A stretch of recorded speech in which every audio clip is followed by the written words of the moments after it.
औज़ुबिल्लाहिमिनश्शैतानिर्रजीम बिस्मिल्लाहिर्रहमानिर्रहीम। जमील तैयब आपसे मुखातिब हूँ। आज का मेरा टॉपिक पेंशन गाइडलाइन के हवाले से है, जो टैफ्टा ने 6/12/2023 को जारी किया है, उस हवाले से है। आज का मेरा टॉपिक, जिस वक्त प्रमोशन होती है किसी एम्प्लॉइज़ की, तो जो रिवाइज पेंशन केस बनता है तो उसके हवाले से है। मुख्तलिफ़ किस्म के पेंशन केसेस बनते हैं। तो एक तो नॉर्मल पेंशन केस है, और उसके बाद फैमिली पेंशन है, इन सर्विस डेथ है, और सर्विस के बाद डेथ की सूरत में है, ओएसडी है। इसी तरीके से इसकी मुख्तलिफ़ काइंड्स हैं। तो आज का जो मेरा टॉपिक है ये प्रमोशन के हवाले से है। जिस वक्त किसी एम्प्लाई की प्रमोशन होती है, तो प्रमोशन होने के बाद जो उसकी पे फिक्सेशन होती है, जो उसकी इंक्रीज़ होती है सैलरी, उस इंक्रीज सैलरी की वजह से उसकी पेंशन रिवाइज होती है। तो आज का मेरा जो टॉपिक है ये इसी हवाले से है। प्रमोशन के बाद जो रिवाइज पेंशन होती है उसकी जो चेक लिस्ट है, उसका जो एसओपी है, टैफ्टा ने गवर्नमेंट के लिए और टैफ्टा एम्प्लॉइज के लिए, दोनों के लिए जो जारी किया है, आज का मेरा टॉपिक है। ये अहम टॉपिक है, तो उम्मीद है इंशाअल्लाह आपको पसंद आएगा। तो इसको स्टार्ट करते हैं। ये जो वो नोटिफिकेशन है जिसके तहत ये गाइडलाइन जारी की गई है, ये 6/12/2023 को जारी की गई है।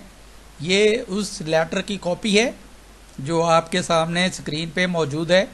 ये उसका दूसरा पेज है। तो आगे चलते हैं। प्रमोशन आफ्टर रिटायरमेंट के हवाले से आज का मेरा, जैसे मैंने अर्ज किया, मेरा टॉपिक है प्रमोशन। बाज़ औक़ात तो एक जनरली हवाले से होती है, जनरल होती है।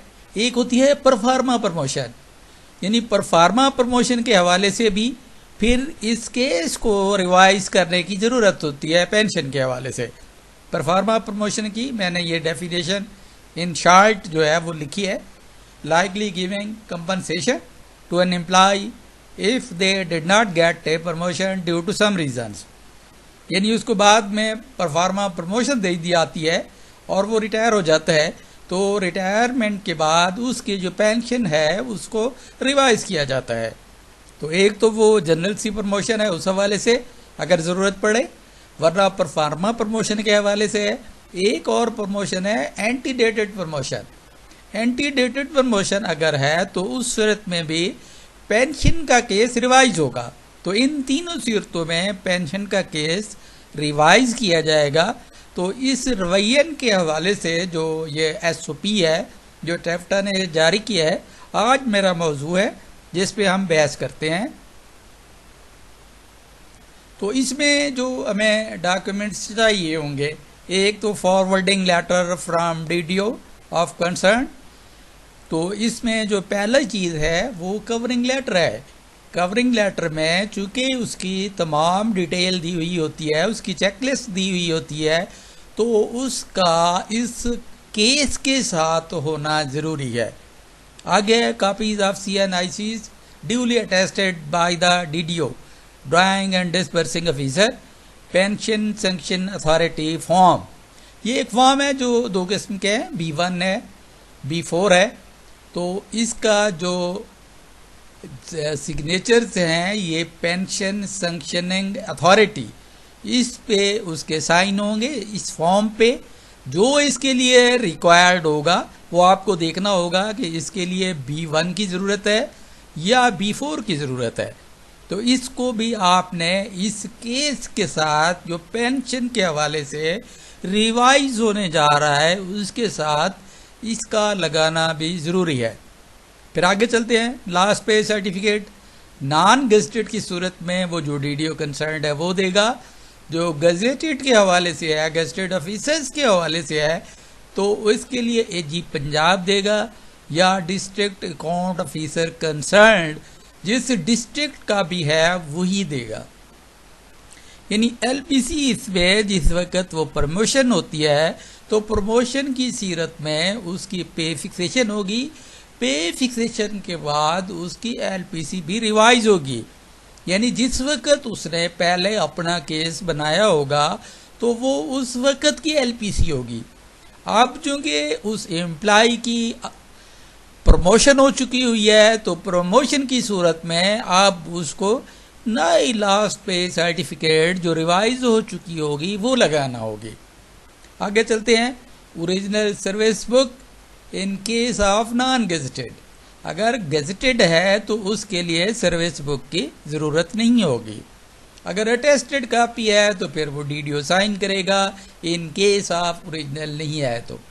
अगर ओरिजिनल है तो फिर ज़रूरत नहीं है अटेस्टेशन की, ये सिर्फ नॉन गेजेटेड के लिए होगी। आगे है ऑर्डर ऑफ रिवाइज्ड रिटायरमेंट, जो रिटायरमेंट के ऑर्डर हैं जो रिवाइज हुए हैं आफ्टर प्रमोशन। तो आफ्टर प्रमोशन जो रिवीजन के ऑर्डर्स हैं रिटायरमेंट के, तो वो भी साथ लगाना होंगे। अगर वो अटेस्टेड हैं, फोटो कॉपी है तो अटेस्टेड होगी वो डीडीओ कंसर्न से। इसी तरीके से ये डॉक्यूमेंट्स हैं जो रिक्वायर्ड होंगे रिवाइज प्रमोशन के लिए। जो पेंशन के हवाले से है, प्रमोशन के हवाले से है, तो ये रिक्वायर्ड होंगे जब आप दोबारा से केस रिवीजन के लिए दोबारा से आप भेजेंगे। ये डॉक्यूमेंट्स है जिनके लिए ये रिक्वायर्ड है। आखिर में वही request, you are requested to please watch, subscribe, share, link and suggest any improvement in future. Thanks and regards. ये अल्हम्दुलिल्लाह आप मेरे कहने के बगैर ही आप इसको सब्सक्राइब भी कर रहे हैं, शेयर भी कर रहे हैं, लिंक भी है आगे चल रहा है। तो मैं आपका बेहद मशकूर हूँ कि आप मेरी इन वीडियोस को देख रहे हैं। ये वीडियोस महज आपके लिए हैं, ये मैं सदका जारिया समझकर आप तक ये पहुँचा रहा हूँ। तो आप मेहरबानी करके इसको आगे भी पहुँचाइए ताकि वो लोग जो इससे फ़ायदामंद नहीं हो रहे वो भी इससे फ़ायदामंद हो सकें। इसके साथ ही मैं आपसे नई वीडियो तक इजाज़त चाहूँगा। अपना ख्याल रखिएगा। अल्लाह हाफ़िज़। अस्सलामु अलैकुम वरहमतुल्लाह वबरकातुहू।